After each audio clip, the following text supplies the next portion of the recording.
Mais de 70 mil pessoas seguem desabrigadas depois das chuvas que atingiram cidades de Pernambuco. A gente tem mais informações com o Léo Souza. Passa de 71 mil o número de desabrigados ou desalojados por conta das fortes chuvas em Pernambuco. De acordo com a Defesa Civil do Estado, até o domingo, 9.631 pessoas estavam desabrigadas e 61.596 desalojadas em 123 abrigos de diversas cidades. Os temporais, que tiveram início no fim do mês de maio, já causaram as mortes de 128 pessoas. Segundo o governo pernambucano, dos 57 municípios atingidos, 37 decretaram situação de emergência, entre eles a capital Recife e Olinda. É desesperador, né? Se pensar nesse número, 71 mil pessoas. O Maracanã lotado. Que estão agora sem poder voltar para casa depois da chuva muito forte. Que coisa. Isso depois de a gente discutir aqui, trazer informação de que era possível prever isso, né? De que ao longo dos anos é possível promover obras para evitar esse tipo de situação. Como isso não foi feito, neste momento, a gente pode ajudar, você pode ajudar os atingidos pelas chuvas por meio da campanha Bande Abraça, em parceria com a Central Única das Favelas e também a Frente Nacional Antirracista. Como é que faz para doar? Tem um QR Code, aquele código, né, em preto e branco aqui na nossa tela para quem está acompanhando pelo YouTube. Quem não está acompanhando pelo YouTube pode acessar o portal band.com.br, lá todos os caminhos também são indicados. Vamos voltar a falar sobre combustíveis, porque o Senado volta a discutir nesta semana aquele projeto que limita a alíquota do ICMS sobre os combustíveis. Thalita Almeida tem os detalhes. O projeto que limita a alíquota do ICMS sobre os preços dos combustíveis pode ser votado nesta semana no Senado. A ideia é que o relator da proposta, Fernando Bezerra, apresente o texto já nesta terça-feira. O projeto prevê um teto de 17% para o tributo sobre bens e serviços relacionados, além de combustíveis, energia elétrica, gás natural, comunicações e transporte coletivo. Aprovada pela Câmara dos Deputados no último dia 25 de maio, a proposta é criticada por governadores que estimam perdas de arrecadação de até 83 bilhões. Bezerra disse que vê um cenário positivo e ressalta que as negociações com os secretários de Fazenda estão avançando. E a gente está construindo, digamos assim, um clima de compreensão e de colaboração. Não temos nada fechado, não tem nada decidido, não tem nada definido, apenas uma boa impressão da reunião, uma boa impressão da disposição de se construir um acordo, prestigiando a deliberação da Câmara e prestigiando as decisões tomadas pelo Supremo Tribunal Federal. Na semana passada, o preço da gasolina caiu pela terceira vez seguida. O recuo foi de 0,5%. Mas você aí sentiu? Sentiu na bomba? Para valer? Segundo a Agência Nacional do Petróleo, o litro está sendo vendido em média por R$ 7,21. Maior valor foi encontrado no Rio de Janeiro, R$ 8,49. O preço do diesel, de acordo com a ANP, também caiu pela segunda semana consecutiva, mas são quedas estatísticas, impossíveis praticamente de serem sentidas no bolso. 0,6% desta vez. Em média, o litro do combustível é comercializado por R$ 6,88, uma enormidade.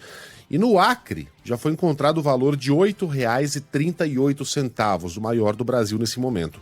Para o diretor do Centro Brasileiro de Infraestrutura, Adriano Pires, o país precisa de uma reforma tributária que inclua o setor de combustíveis. Se olhar o preço da gasolina nos Estados Unidos, nas refinarias americanas, eles estão até mais caros do que na refinaria do Brasil. Mas quando você vai olhar na bomba, no Brasil é mais caro por quê? Ineficiência logística e muito imposto. Então, eu acho que o petróleo, gasolina, diesel, é um produto como o outro. É um produto que precisa de ter concorrência, precisa de ter uma reforma tributária e precisa de ter uma modernização na logística de transporte. Os trabalhadores com recursos do FGTS têm até a quarta-feira, depois de amanhã, né, para fazer reserva de ações da Eletrobras. O preço de cada papel na oferta para privatizar a companhia vai ser definido um dia depois, na quinta-feira. O valor mínimo para aplicação é de R$ 200 e o máximo é 50% do saldo disponível no FGTS. Em entrevista à Band News FM, o economista-chefe da Infinity Asset, Jason Vieira, afirmou que o dinheiro pode render mais na Bolsa de Valores de São Paulo, mas lembrou que, por se tratar de renda variável, os riscos são maiores. Corre todos os riscos inerentes ao investimento de renda variável. é um investimento mais arriscado, que pode trazer um retorno muito maior, mas tem também todos os riscos nesse contexto. Lembrando que, apesar de ser uma boa oportunidade, não entre na onda de colocar todos os 50% desses valores. Todas as cestas, não, todos os ovos na mesma cesta, né? Como eles costumam dizer. A expectativa do governo é de que a operação movimente cerca de 35 bilhões de reais. Mas uma decisão da Justiça ainda pode travar o processo de privatização da Eletrobras, e o Cristiano Pinho tem mais informações. Inicialmente prevista para esta segunda-feira, a Assembleia de Debenturistas de Furnas está suspensa e pode afetar a oferta pública de ações da Eletrobras. A juíza Isabel Tereza Pinto Coelho Diniz, do plantão do Tribunal de Justiça do Rio, é a responsável pela decisão. Ela atendeu a um pedido da Associação dos Empregados de Furnas ontem, que alega violação do dever de informação aos debenturistas convocados para a deliberação, que pode permitir o aumento do capital na subsidiária Madeira Energia S.A. O aval dos detentores de debêntures é necessário para o prosseguimento da oferta pública de ações da Eletrobras. O plenário virtual do Supremo Tribunal Federal vai decidir sobre o caso do deputado Fernando Francischini. Na semana passada, a gente até falou disso aqui, não é? O ministro Nunes Marques reverteu uma decisão do TSE e aí devolveu o mandato ao parlamentar do Paraná. Aliás, a gente já falou aqui no comecinho, né? Logo mais Rodrigo Aidar vai falar sobre esse assunto com a gente, vai ajudar a entender. Por enquanto, a notícia chega com Ângelo Sfaier. O deputado estadual Fernando Francischini, do União, retorna hoje à Assembleia Legislativa do Paraná, beneficiado pela decisão monocrática do ministro Cássio Nunes Marques, que derrubou liminarmente a cassação do mandato determinada em novembro do ano passado pelo TSE. Francischini foi o primeiro político do Brasil a perder o mandato por disseminação de fake news. Ele fez uma transmissão ao vivo no dia das eleições 2018, com ataques ao sistema eleitoral e mentiras sobre fraudes em urnas eletrônicas. Francischini toma posse na véspera do julgamento do caso pelo plenário do Supremo Tribunal Federal. Neste final de semana, o presidente da Corte, ministro Luiz Fux, convocou o plenário virtual para deliberar nesta terça-feira sobre o caso. Falar um pouquinho sobre a Covid, minha gente. A aplicação da 4ª dose da vacina contra a doença em maiores de 50 anos é liberada pelo Ministério da Saúde. Hoje mesmo, cidades como São Paulo e Rio de Janeiro começam a imunizar os moradores. Natália Pazzi. Pessoas a partir de 50 anos de idade e trabalhadores da saúde de todas as idades podem tomar a segunda dose de reforço da vacina contra a Covid-19 em todo o Brasil. O Ministério da Saúde publicou no último sábado 2 notas técnicas que ampliam a aplicação da 4ª dose. A recomendação vale para quem tomou a primeira dose de reforço há pelo menos 4 meses. As vacinas da Pfizer, Janssen e AstraZeneca podem ser usadas independentemente da dose aplicada anteriormente. Bom, todo mundo já notou que tem muita gente pegando Covid. Muita gente. Quem tá com Covid é o líder, né? Nas pesquisas, a corrida eleitoral presidencial. Lula e a esposa Janja testaram positivo para Covid ontem, ficarão em repouso nos próximos dias e os dois cancelaram as agendas de hoje e de amanhã. A informação foi publicada no perfil do ex-presidente no Twitter. E com o avanço no número de casos da Covid, algumas capitais voltaram a recomendar o uso de máscaras em locais fechados. São elas, ou entre elas, estão São Paulo, Curitiba, BH e o Distrito Federal. Segundo o infectologista do Hospital das Clínicas Evaldo Stanislau, só a vacinação não impede a transmissão do vírus. O uso da máscara isoladamente é a maior ferramenta que a gente tem para evitar a infecção. Não é a vacina. As vacinas, elas têm a finalidade de proteger a vida, porque elas evitam mortes e internações, mas não conseguem evitar totalmente as infecções. Então, concordo plenamente com as medidas de obrigatoriedade de uso de máscara em locais públicos, onde há ambiente fechado, aglomerado. Isso é essencial. Estava comentando aqui fora do ar com a Carla e com o Megali sobre os preços dos testes, esses vendidos em farmácias, né, aqui no Brasil. A gente demorou muito tempo para ter esse teste à disposição das pessoas. Essa é uma questão, porque eu lembro que a primeira vez que o Felipe Killing entrou no ar com a gente, logo no começo da pandemia, ele mostrou um kit que ele recebeu gratuitamente do governo britânico. Mostrou para a gente como funcionava, né? E isso vinha sendo feito, sendo distribuído para a população. E não só, né, Sheila? Bastava entrar na internet lá e pedir que eles mandavam. Exatamente. Sem sair de casa. Sem sair de casa. E aí, quando você olha para outros países também, na Alemanha, 2 euros. Você consegue comprar ali muito fácil, muito facilmente. Em Portugal, 1 euro.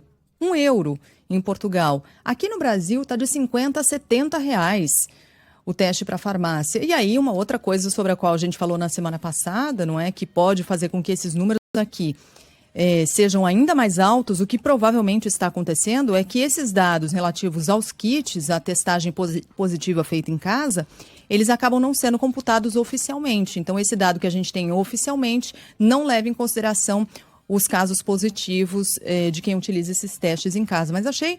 E aí, no sábado, fiz um desses, né? Comprei, paguei 50 e poucos reais.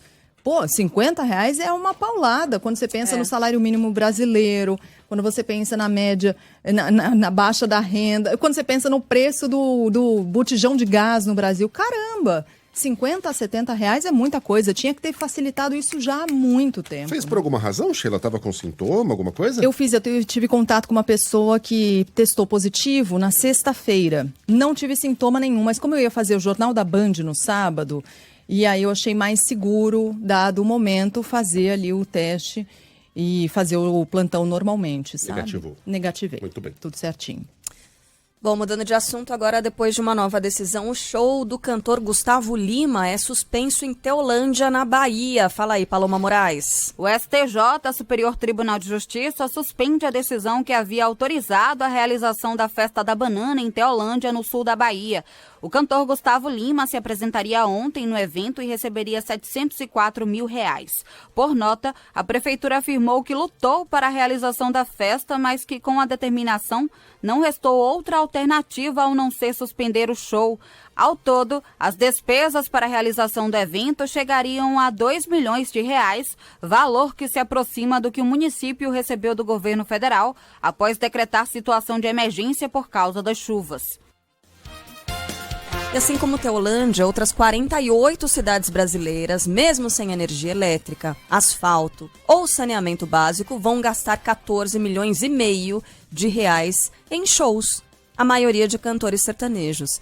Localizada a 110 quilômetros de Maceió, por exemplo, a cidade de Mar Vermelho tem pouco mais de 3.700 habitantes e vai gastar R$370 mil com uma apresentação de Luan Santana. Na cidade, que está entre as 100 com menor renda no Brasil, 60% dos moradores recebem o Auxílio Brasil e somente 14,9% das casas, ou seja, menos de 15% das casas, tem tratamento de água e esgoto.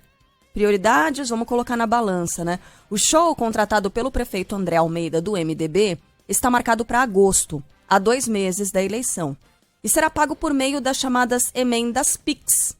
Sem fiscalização, o dinheiro enviado por deputados e senadores cai direto na conta das prefeituras, que decidem o que fazer com ele. Essas são informações do jornal Estado de São Paulo. É isso que você ouviu, tá? Esse dinheiro é gasto sem nenhuma justificativa por parte dos prefeitos. O dinheiro sai de Brasília, vai para pequenas cidades que não tem saneamento básico, que não tem asfalto, que não tem cobertura vacinal, que não tem nada. E cidades muito pequenininhas e praticamente sem escalas, vai parar no bolso dos artistas e de seu staff. É um negócio escandaloso. A prefeita de Areia Branca, por exemplo, no Sergipe, aceitou pagar R$550 mil por um show de Wesley Safadão. Ele foi escalado para se apresentar na abertura do São João da cidade. Esse show vai acontecer nesse mês. É um município pequenininho, de 18 mil habitantes. Menos de 10% das casas tem saneamento básico, só 8,6% tem esgoto.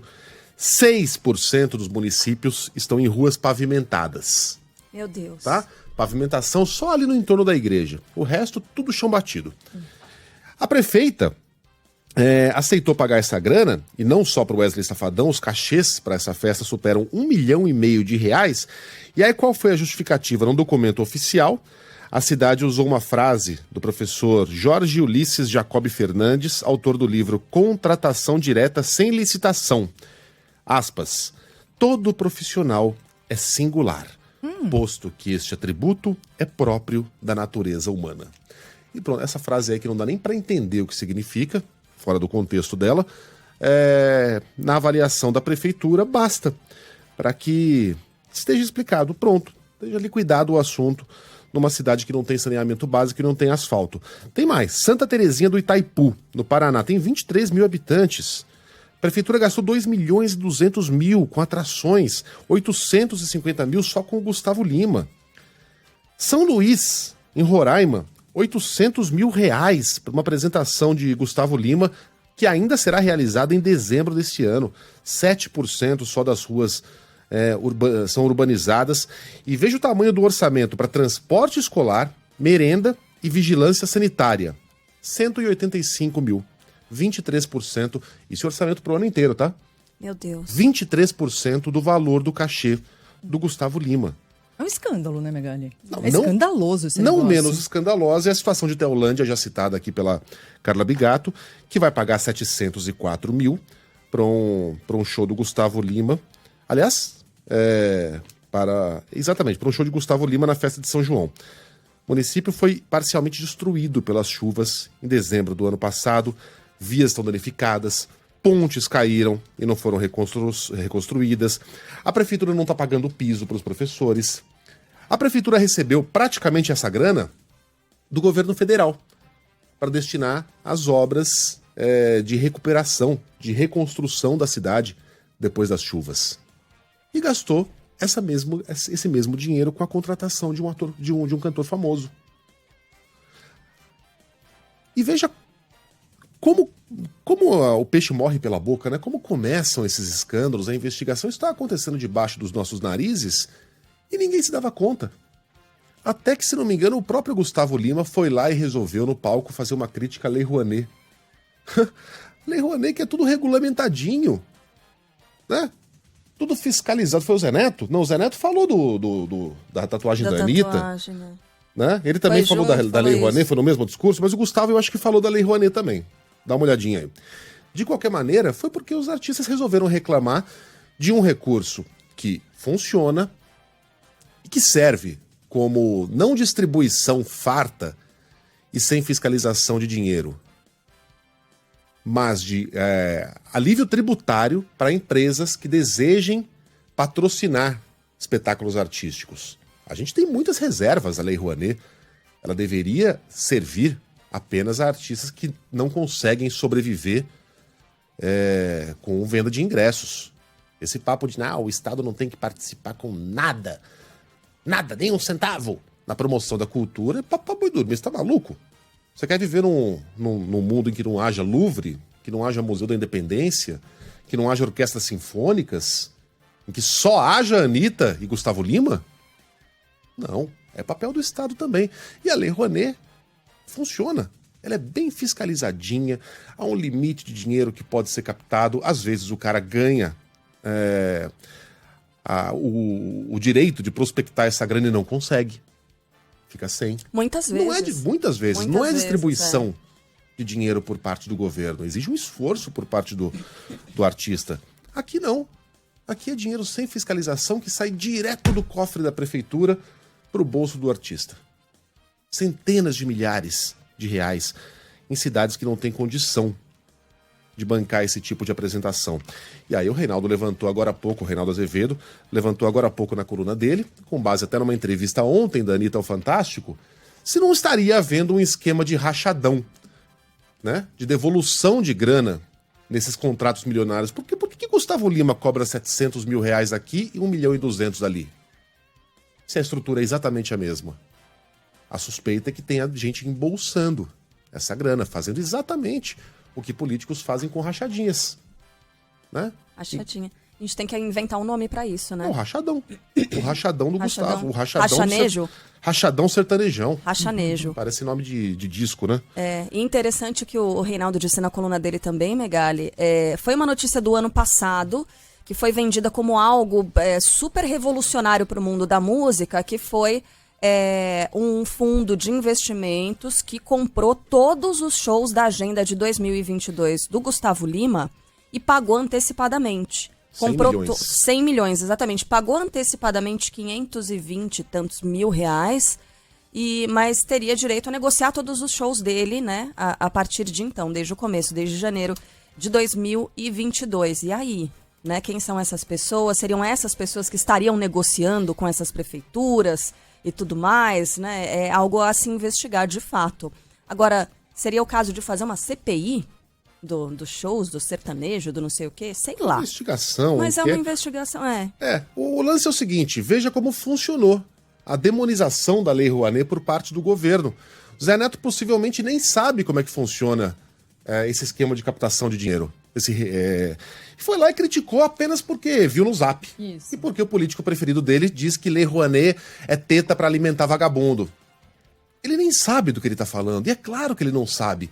Ele vai se dar o trabalho de ficar captando dinheiro, batendo na porta de empresa. Oi, não quer... Pra quê?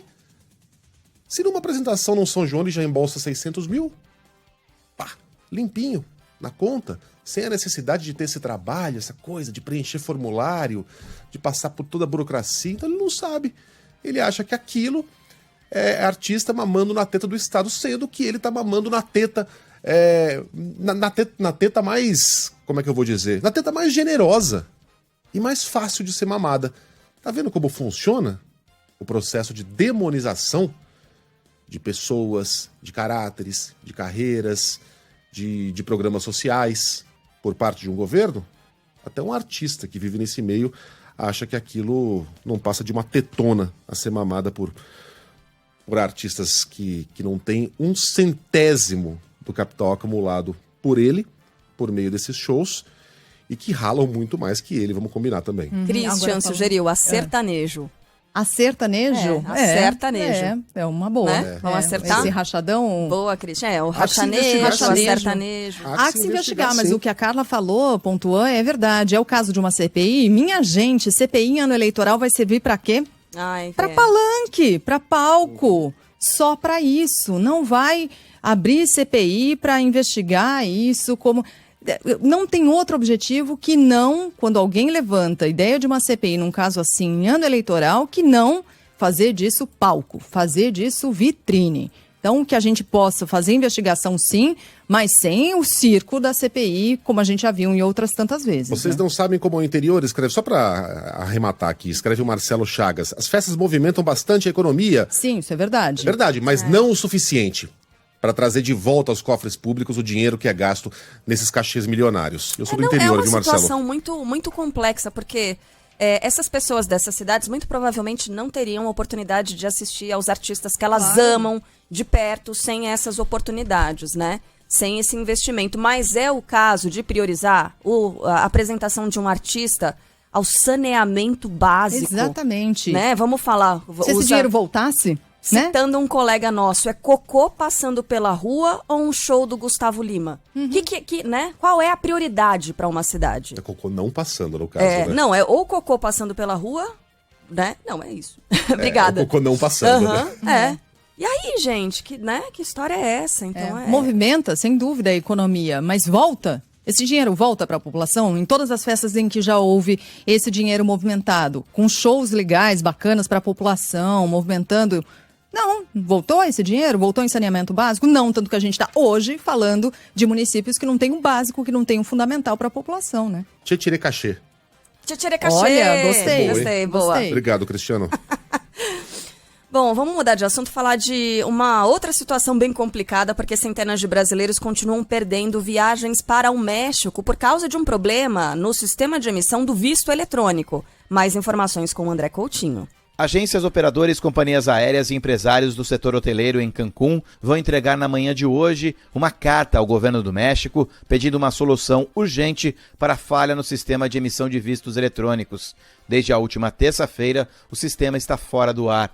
Brasileiros com viagem marcada para o México estão apreensivos, com a possibilidade de não conseguirem entrar no país e até perderem todo o dinheiro pago nos pacotes. Pagamos o hotel, os passeios e a gente vai acabar perdendo. Nós estamos num grupo de mais ou menos umas 300 pessoas. Os documentos todos estão em mãos, né? O que faltaria mesmo é só esse visto. Que agora, a partir dessa semana, que a gente vai ver como que vão ser as tratativas. Se eles vão remarcar minha viagem, se eu vou conseguir o reembolso total, né, do que eu já paguei. Foi bem frustrante, assim, meu aniversário é na quinta-feira e tinha criado toda uma expectativa, né?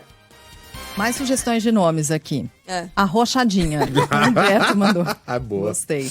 Vamos acionar agora a nossa reportagem no Rio de Janeiro. Pilotos de helicópteros mudam rotas para evitar o sobrevoo de favelas. Fala, Andresa Buzani. A Associação Brasileira de Pilotos de Helicóptero divulga um mapa com locais de risco de disparos de arma de fogo no Rio de Janeiro. A ação acontece após o piloto de uma aeronave particular ter sido alvo de tiros na altura da Vila Cruzeiro, no Complexo da Penha, zona norte do Rio, no dia 17 de maio. A região é indicada como área de risco no mapa. A associação informou ainda que representantes têm se reunido com autoridades em busca de medidas que tragam mais segurança para os pilotos, propondo, por exemplo, rotas alternativas. A polícia da Nigéria tenta identificar os responsáveis pelo massacre em uma igreja que deixou pelo menos 50 mortos. Arthur Queiroz. Crianças estão entre as 50 pessoas assassinadas no ataque a tiros a uma igreja do estado de Ondo, na região sudoeste da Nigéria.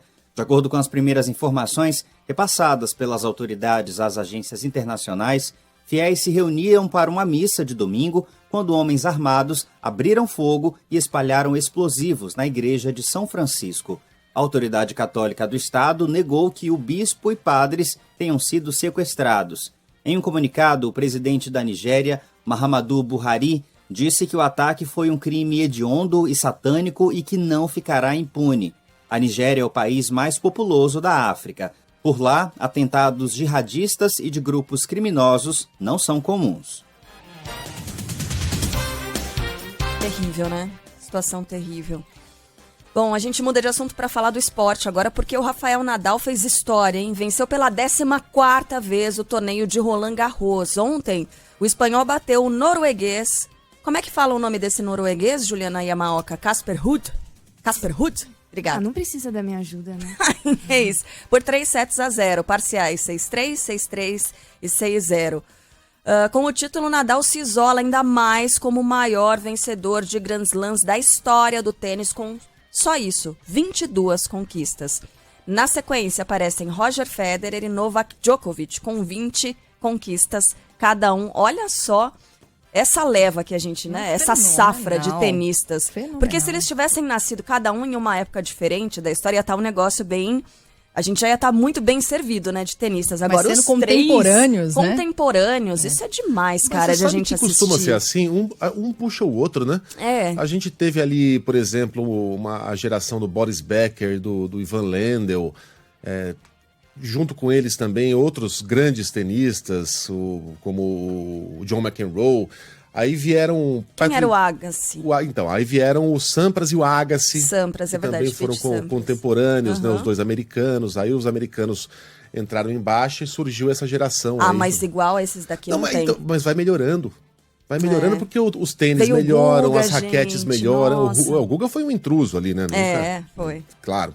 3 Roland Garros não é pouca coisa. O cara é muito querido, foi ovacionado no fim de semana, mas não tá nesse nível. Não, claro que não. Mas você pode reparar, em vários esportes a gente tá vendo os melhores do mundo. Né? A gente acabou de curtir a geração inteira do Usain Bolt. A gente acabou de curtir Serena e Venus Williams. A gente tá curtindo ainda Lionel Messi e Cristiano Ronaldo, que não são Pelés, porque o Pelé é um ET. Simone Mas são Biles, dois dos melhores da história, Simone Biles. Os meninos da NBA, todos eles, né? Sim, você colocar o time do Golden State pra jogar com o time do Michael Jordan, vai ser... O Golden State vai ganhar por 50 pontos de diferença. Não porque o Stephen Curry seja melhor que o Jordan, mas cada um na sua época. Com o seu treinamento, com a sua tecnologia. O Júnior tá lembrando do Hamilton. O Phelps, né, gente? É outro. Phelps, Hamilton... É isso, a tendência é surgirem tenistas ainda melhores, né? A preparação vai se aprimorando, os equipamentos ficando mais modernos, não se surpreenda se surgir uma nova geração de tenistas, mas essa tá demais mesmo. A gente pode observar isso também na seleção brasileira, Mas não né? tem menor... Só talentos. Seleção brasileira, aliás, encarando agora o Japão, Isso aí mais é um amistoso. a exceção que confirma a regra, né? Mais um amistoso. Preparativos aí para a Copa do Mundo do Catar. Por isso, a Juliane Yamaoka está aqui no estúdio. Fala aí, Ju, bom dia. Bom dia, acompanhando todos os detalhes desse jogo, último amistoso, data FIFA da seleção brasileira, em campo nesse momento, no novo Estádio Nacional de Tóquio contra o Japão. Jogo aos 10 minutos do primeiro tempo, né? Acabou de começar, no horário de Brasília. O técnico Tite está escalado com 4... O time, aliás, né? Não o técnico Tite, está escalado com 4 mudanças em relação àquele duelo contra a Coreia do Sul, que o Brasil mandou bem demais, ganhou por 5-1. Então, entram o Alisson, Guilherme Arana, Éder Militão e o Vinícius Júnior, nos lugares do Everton, Alexandro, Thiago Silva e do Richarlison. Brasil e Japão se enfrentaram 12 vezes na história. O Brasil nunca perdeu para o Japão, inclusive logo com 1 minuto de jogo, o Lucas Paquetá já finalizou na trave, um belo passe do Vinícius Júnior para o Neymar, que tocou de calcanhar para o Paquetá. Então, o Brasil superior nesse momento do jogo. A seleção, como eu falei, que já vem de uma vitória contra a Coreia do Sul, vem embalada aqueles testes porque é ano de Copa do Mundo, né? Só pra gente lembrar do placar da Coreia do Sul, 5-1, né? 5-1. Neymar 2 vezes, Felipe Coutinho, Gabriel Jesus e Richarlison. Não necessariamente nessa ordem. Valeu, Ju, até mais tarde.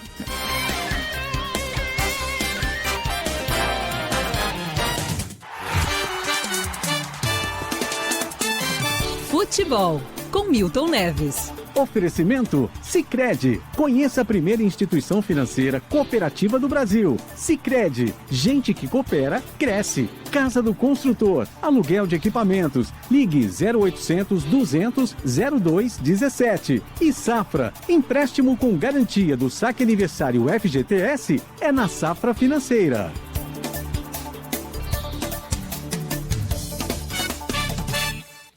Fala, Milton, bom dia.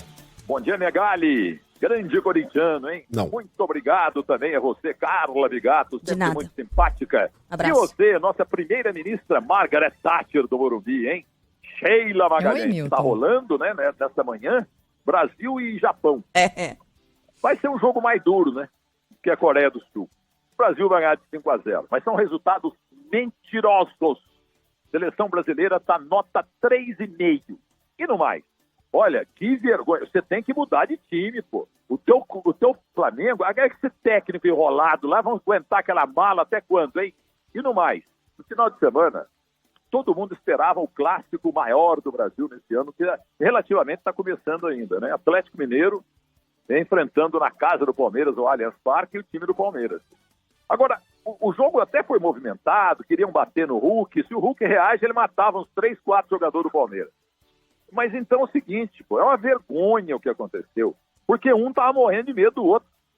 São os 2 principais times do futebol do Brasil, porque o Flamengo tá, olha, moribundo, entendeu? Bom, registro do empate do São Paulo, 1-1, né? Agora, a delícia do final de semana foi a derrota do Flamengo. O Flamengo conseguiu perder no Rio de Janeiro contra o lanterna do campeonato, o Fortaleza, que fez um gol de chapadinha que foi maravilhoso. Eles vão mandar o técnico embora, que é ruim que dói, mas o elenco também já viu que ele não entende nada, o elenco encostou o corpo. O Flamengo está numa draga danada. Nessa toada, vira Madureira. Grande abraço. Calma, Milton.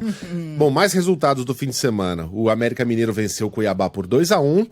O Furacão empatou com o Santos, 2-2. Ceará e Curitiba ficaram no 1-1. O Corinthians, líder, ganhou do Atlético Goianiense fora de casa por 1-0. Que rodada pro Corinthians, hein, Sheila? Todo mundo empatou.